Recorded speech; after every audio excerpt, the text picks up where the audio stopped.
आज तक लोगों को नहीं मालूम कि पूजन करने बैठते हैं तो सबसे पहले क्या करते हैं। पर सबसे पहला काम मंदिर में बिना पंडित के सबसे पहला काम कौन सा होता है? तो सबसे पहला काम होता है भगवान को धन्यवाद देना कि आज भी आपने मुझे इस मंदिर में आपका दीदार कराने के लिए, दर्शन कराने के लिए बोला। अगर पंडित साथ में होगा तो पहले वो मंत्र बोलेगा, स्वस्ति वाचन करेगा।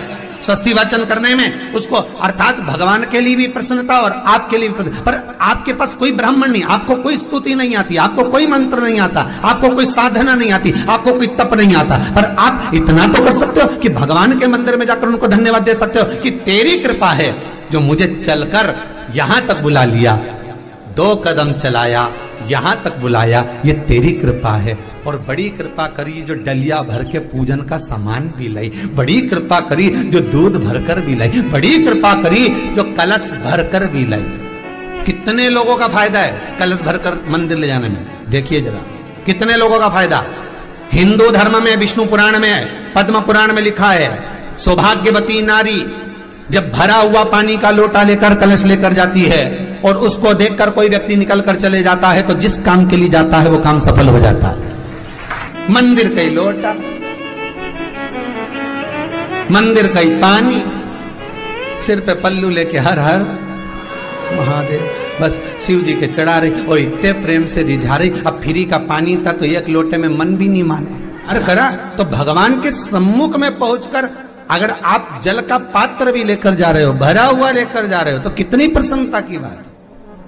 हिंदू धर्म की रीति है, जिस पात्र को हम जल चढ़ाने लेकर जाते हैं उस पात्र में भगवान के चरणों का जल लाते हैं, खाली पात्र नहीं लाते। क्या लाते हैं? भगवान के चरणों का जल। उस चरणोदक को लेकर आए, घर में रखा, सबने अपने नैनों में लगाया, हृदय में लगाया, चित्तवृत्ति में लगाया। खाली पात्र हम लेकर वापस नहीं आ रहे हैं। शिव मंदिर में जब जब जाओ, जल चढ़ाने के लिए जाओ, पात्र तुमने शंकर जी को पूरा पानी चढ़ा भी दिया तो शंकर के चरणारविंद का थोड़ा सा जल पात्र में डाल के भले 2 बूंद लाओ, 4 बूंद लाओ, इतना सा लाओ, पर लाओ और उसको पूरे परिवार के नेत्रों में जब लेकर आए हो चरणोदक तो लगाओ। पर खाली पात्र नहीं लेकर आना।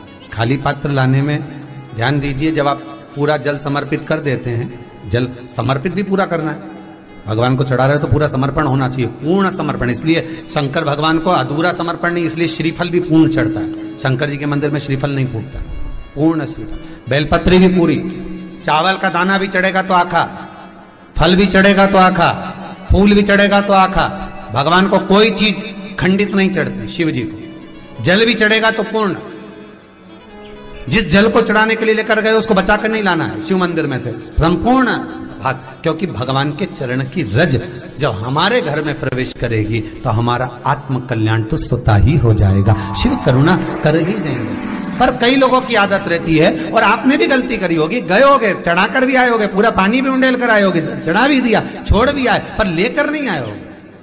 कई लोग गलती कर जाते हैं और फिर बाद में कहते हैं हम तो इतने साल से पूजन कर रहे हैं, भगवान हमारी सुन ही नहीं रिया। तो भगवान के मैं तो तैयार बैठा, पर तू नवा के चली जाए, लेके तो कहीं जाए। तो भगवान थोड़ी ना कहेगा कि तू मेरे पास में आए तो मेरे चरण की रज लेकर जा। भगवान थोड़ी ना कहेगा कि मेरे पास में आकर तू ये लेकर जा। भगवान तो कहेगा मेरे पास में आया है, मांगना कुछ मत, बस मुझे जो स्नान कराया है मेरा चरणोदक लेकर जा, छीट दे पूरे घर में, संपदा भरना मेरा काम है। जहां मेरी चरण की रज पहुंच गई वहां संपदा स्वतः पहुंचती है, मैं वहां पहुंच जाता हूं। तो चरणों तक ले जा, पर लोग ले जाते हैं, पूजन करते, कलश भी उंडेलते, जल भी चढ़ाते, पर आते समय खाली लेकर आ जाते। भगवान को इतना बुरा लगता, मेरे दरवाजे से खाली जाए, मुझे कितना बुरा लगेगा। जो आए वो भर कर जाए, भले 2 बूंद लेकर आओ, पर उसमें चरणों तक थोड़ा सा लेकर अवश्य आए। उसी तरह जल चढ़ाने के बाद हम जब लेकर आते हैं पात्र के अंदर, ये उसमें उसकी बरकत है। गर्ग संहिता में दूसरी चीज कही, उसको भी समझ लीजिए। गर्ग संहिता में कहा गया, जब आप घर से जल लेकर जाते हो भरकर, तो ये सृष्टि की जितनी नदियां हैं, पृथ्वी पर जितनी नदियां विद्यमान हैं, जितने तालाब, जितने सरोवर, जितने कुंड, जितने विराजमान हैं, उन सारे तीर्थों का जल जब आप घर से लेकर निकलते हो तो वो तीर्थ का संपूर्ण जल आपके कलश में आ जाता है। और जब आप उस जल को शिव पर समर्पित कर देती हो और 2 बूंद चरणादक लेकर जब जाती हो तो शिव महापुराण गर्ग संहिता पद्म पुराण कहती है वो जल साधारण नहीं रहता, वो गंगा जल बनकर तुम्हारे घर को पवित्र करने के लिए पहुंच जाता है। वो पवित्र गंगा जल बन जाए, उसको लेकर प्रवेश कर जाए। हम बार बार कहेंगे भगवान के मंदिर जब भी जाओ ना, चेहरे पर प्रसन्नता होना चाहिए। किसी से मिलने जाओ ना, चेहरे पर अगर प्रसन्नता नहीं और ऐसे ही पहुंच गए ना तो वो श्रेष्ठता नहीं मानी गई। तुम तुम्हारी बहन के घर जाओ, सती मैया जलकर भस्म क्यों हुई? माता सती के भस्म होने का कारण क्या था? सती को पिता पर जितना क्रोध आया उससे ज्यादा क्रोध सती माता को अपनी बहनों पर आया कि मेरी इतनी बहन, ये 60 की 60 बहन मेरे सामने खड़ी रही और मैं आई तो प्रेम से मुस्कुराई तक नहीं। आप किसी के यहाँ जाओ और कोई के यहाँ पहुंचे और जाते से ही आप उस पहुंचे और कहा जी जी राधे राधे, जय श्री कृष्णा, हर हर महादेव, श्री शिवाय नमस्तुभ्यम, ओम नमः शिवाय आपने बोला और उसके चेहरे पर प्रसन्नता नहीं आया तो ऐसे घर में जाने से कोई फायदा है क्या? और आप किसी के यहाँ जा रहे हो तो आपके चेहरे पर भी प्रसन्नता होना चाहिए, सामने वाले को तो हो, आपके भी चेहरे पर भी। मंदिर में जब जब जाएं, गुरु के दरवाजे पर जब जब जाएं, परमात्मा के चरणारविंद में जब जब जाएं, माता पिता के चरणों में जब जाएं, घर के बुजुर्गों के पास जब जाएं तो तुम्हारे चेहरे पर प्रसन्नता होना चाहिए। भगवान को भी लगे दुख भले है इसको पर चेहरे पर प्रसन्नता है, इसको अब दुख नहीं देना क्योंकि इतना मुस्कुराकर ये मेरे मंदिर में आते